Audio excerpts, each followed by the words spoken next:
Welcome back. జైల్లో కూడా సంజయ్ దత్ సంచలనమే. అయిన వారు తొందరగా బయటపడాలని కోరుకుంటే పెరోల్ వచ్చినప్పుడల్లా చట్టం అతనికి ఏమన్నా చుట్టమా అని ఆక్షేపించిన వారు ఉన్నారు. జైల్లో అతనికిస్తున్న ట్రీట్మెంట్ పై సందేహాలను లేవనెత్తిన వారు మరికొందరు. సత్ప్రవర్తనతో మున్నాభాయ్ ముందే బయటకు రావడం పైన అప్పుడే కొన్ని వివాదాలు. భార్య మాన్యత ఆరోగ్యం గురించి జైల్లో తీవ్ర ఆందోళన గురయ్యాడు సంజయ్ దత్. అక్టోబర్ 30న తిరిగి జైలుకి వెళ్లినప్పటి నుంచి కుటుంబం గురించే తలుచుకుంటూ కుమిలిపోయాడు. మానవతా దృక్పథంతో అనుమతించాలని అభ్యర్థించాడు.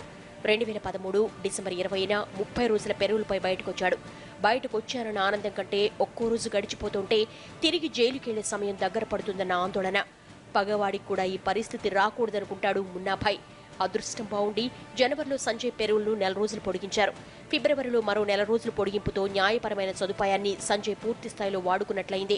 భార్య అనారోగ్యాన్ని కారణంగా చూపడంతో డిసెంబర్ 23న 2 వారాలు ఫర్లాక్కు అనుమతి లభించడంతో మరికొన్ని రోజులు కుటుంబంతో గడిపే ఛాన్స్ దొరికింది. కాలం కలిసొచ్చి ఎన్ని అనుమతులొచ్చినా అవన్నీ తాత్కాలికమే. గడియారం ముళ్ళు గిర్రును తిరిగితే బావుంటుందనుకుంటూ గత ఏడాది జనవరి 10న భారంగా ఎరవాడ జైల్లోకి రీఎంట్రీ ఇచ్చాడు మున్నాభాయ్. శిక్ష పూర్తయ్యేదాకా బయటికెళ్లే ఛాన్స్ లేవని ఈసారి డిసైడ్ అయిపోయాడు. కారాగారవాసంలో ఖల్నాయక్ మున్నాభాయ్గా మారినట్లున్నాడు. అతని సత్ప్రవర్తనకు అధికారులు మెచ్చారు. అనుకోని వరమిచ్చారు. 8.5 నెలల శిక్షాకాలాన్ని తగ్గించారు. బహుశా ఎవరికీ రారని పెరోల్స్ దక్కించుకున్న సంజయ్కి నిజంగానే ఇది జాక్ పాట్.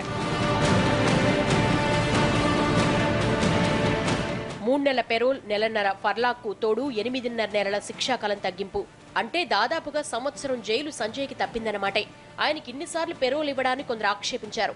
దీనిపై కోర్టును కూడా ఆశ్రయించారు. మున్నాభాయ్ ముందస్తు రిలీజును వ్యతిరేకిస్తూ సామాజిక కార్యకర్త ఒకరు కోర్టుకెక్కారు. సంజయ్ దత్ పై అంత ప్రేమేమిటంటూ మహారాష్ట్ర సర్కారును ముంబై హైకోర్టు ఓ దశలో మొట్టిగా వేసింది. ఇక మున్నాభాయ్కి జైలు సదుపాయాలపై, జైలు అధికారులతో ఆయన వ్యవహార శైలిపైన కొందరు వివాదాన్ని రేకెత్తించారు. బయటకొచ్చి జైలుకు సెల్యూట్ కొట్టిన మున్నాభాయ్ ప్రాణం పోయినా ఇక్కడికి మళ్లీ రాకూడదని అనుకునుంటాడు. జీవితకాలానికి సరిపడా జైలు అనుభవంతో ఎప్పటికీ మున్నాభాయ్గానే ఉండేందుకు ఖల్నాయక్ ప్రయత్నించొచ్చు. కానీ కొన్ని వివాదాలు మాత్రం అతను వదిలిపెట్టేలా లేవు. మొన్న ఖల్నాయక్ నేడు మున్నాభాయ్గా అయిపోయాడా? పూర్తిగా మారిపోయాడా? తాను చేసిన తప్పులకు జీవితంలో ఎంతో నరకాన్ని చూశాడా? ఇప్పుడు పూర్తిగా సత్ప్రవర్తన కలిగిన మారిన మనిషా? ఇలాంటి ప్రశ్నలన్నింటికీ ఈ స్టోరీ ఖచ్చితంగా సమాధానం చెబుతోంది.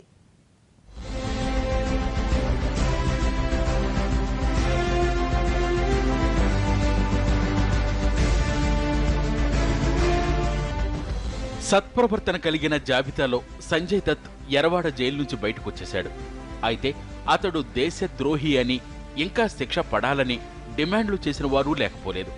కానీ ఇక్కడ మరో విషయం ఏంటంటే, ఒకప్పుడైతే ఖల్నాయక్ కానీ ఇప్పుడు కాదని, అతడు మారిన మనిషని ఇటీవల జరిగిన కొన్ని పరిణామాలు చెప్తున్నాయి.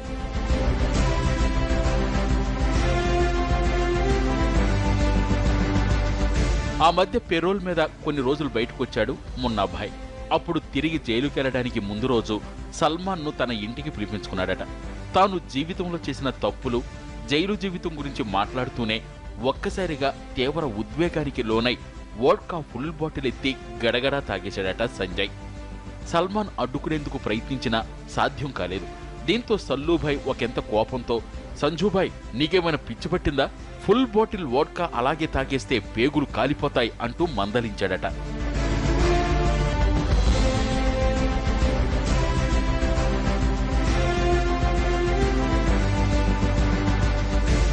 దానికి సంజయ్, నా జీవితమే కారిపోయింది. చేసిన ఒక తప్పుకి అమూల్యమైన జీవితకాలం నేలరాలిపోయింది.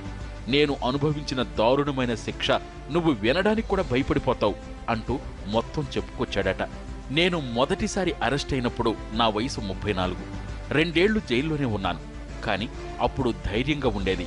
పాప బతికే ఉన్నాడు. బెయిల్ మీద తీసుకొస్తాడు.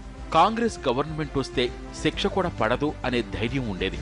కానీ మనం అనుకున్నట్టు జరగదు కదా. ఇన్నేళ్ల జైలు జీవితంలో నరకం కన్నా దారుణాన్ని చూశానంటూ కన్నీళ్లు పెట్టుకున్నాడట.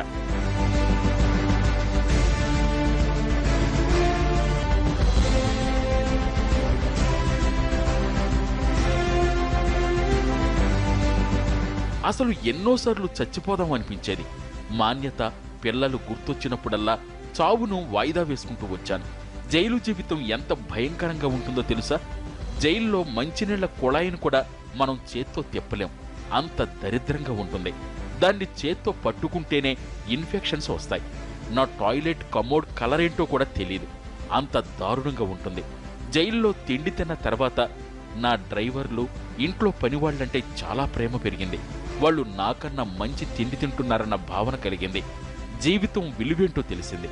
నాన్న చనిపోయినప్పుడు నాకు ఏడుపు రాలేదు, కానీ ఇప్పుడు ఒక్కసారి నాన్న ఉంటే ఒళ్ళో తలపెట్టుకుని బోరున ఏడవాలనిపిస్తుందన్నాడట.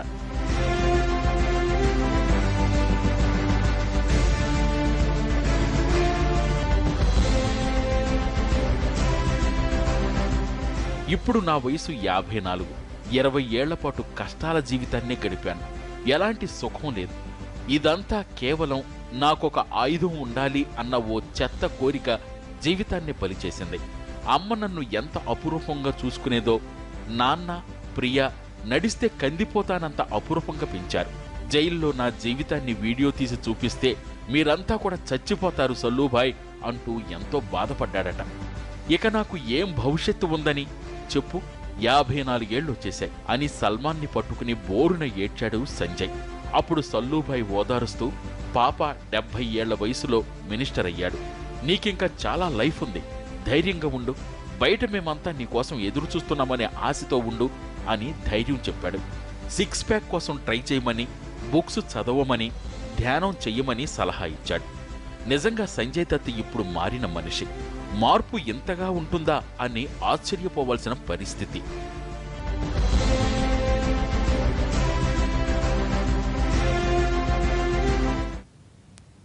సంజయ్ దత్ జైలు జీవితంపై ఇది స్పెషల్ ఫోకస్. నమస్తే.